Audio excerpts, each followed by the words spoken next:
Hello guys, welcome back to my channel. Don't forget to subscribe, like, and share.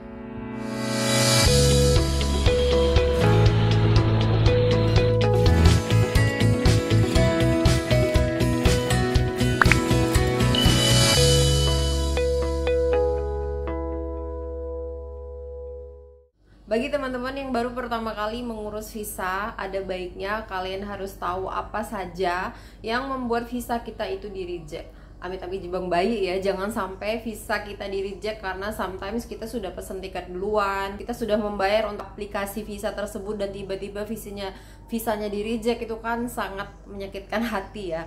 Jadi ada baiknya teman-teman lebih mempersiapkan diri supaya visanya itu di-approve oleh kedutaan besar negara tujuan tempat kita akan ngetrip. Nah, jadi ada beberapa hal yang biasanya, ini sih berdasarkan pengalaman para travelers yang visanya di-reject ya, tapi amit-amit jong bayi, nggak ada salahnya persiapkan baik-baik, cek lagi, cross check, double check untuk dokumen-dokumen yang akan kita apply untuk membuat visa atau mengajukan visa.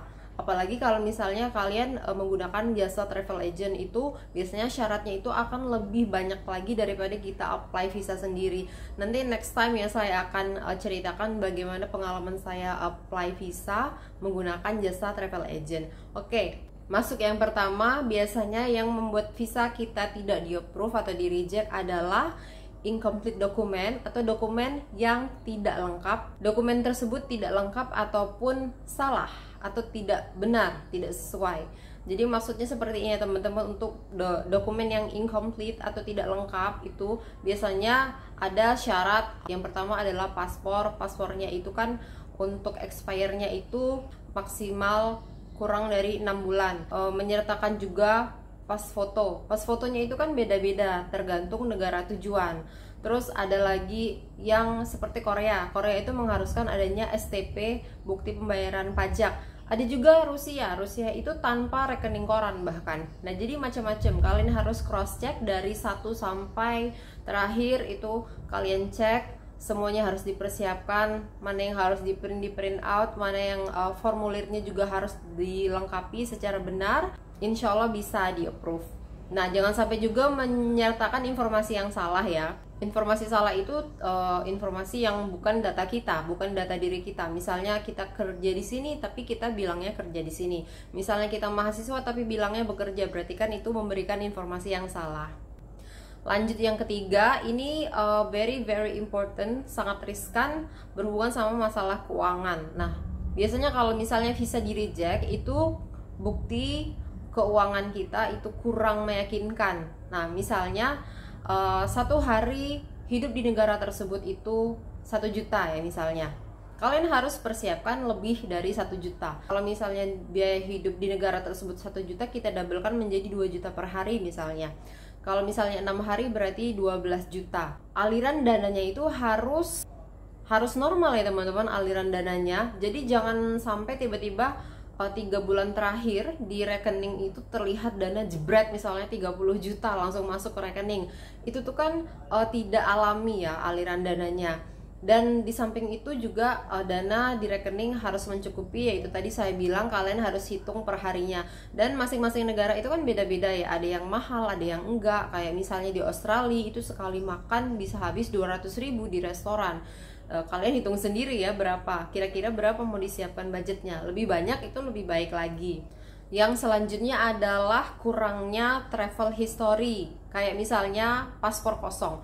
Itu sih sebenarnya based on luck ya. Temen saya itu pernah paspor kosong, dia apply visa Jepang dan alhamdulillah di approve.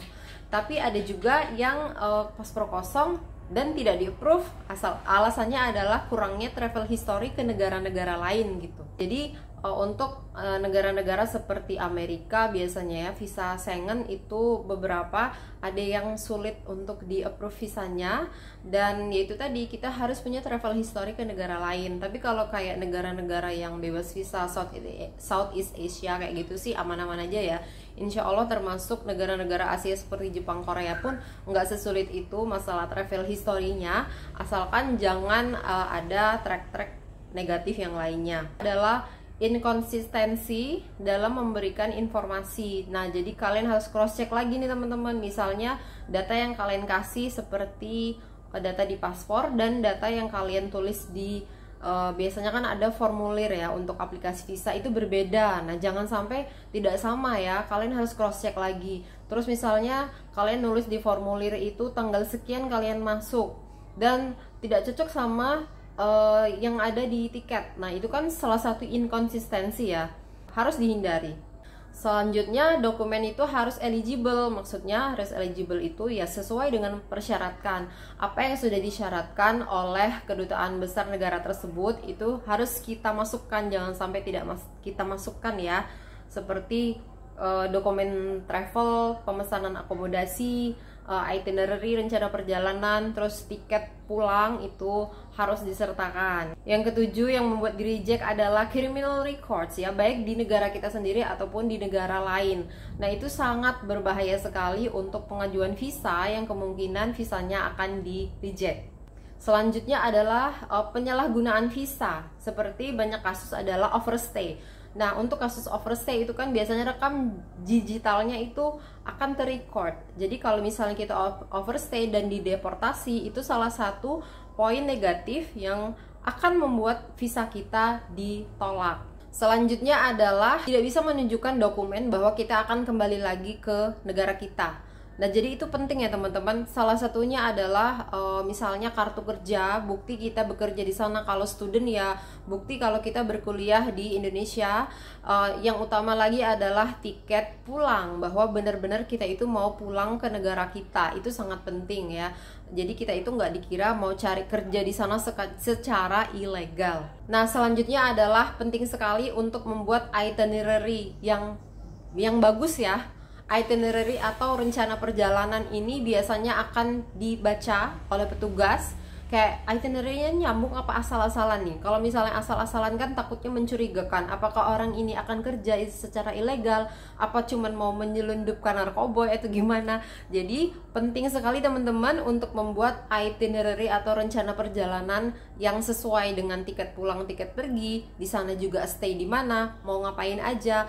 Itu ada trik-triknya, ada caranya membuat itinerary yang benar. Nanti saya tunjukin aja di next video agar tidak membuat rencana perjalanan secara asal-asalan, karena preparationnya, researchnya itu sangat diperlukan untuk membuat travel plan atau itinerary yang bagus, dan itu juga sangat menentukan visa kita bakalan di-approve atau tidak.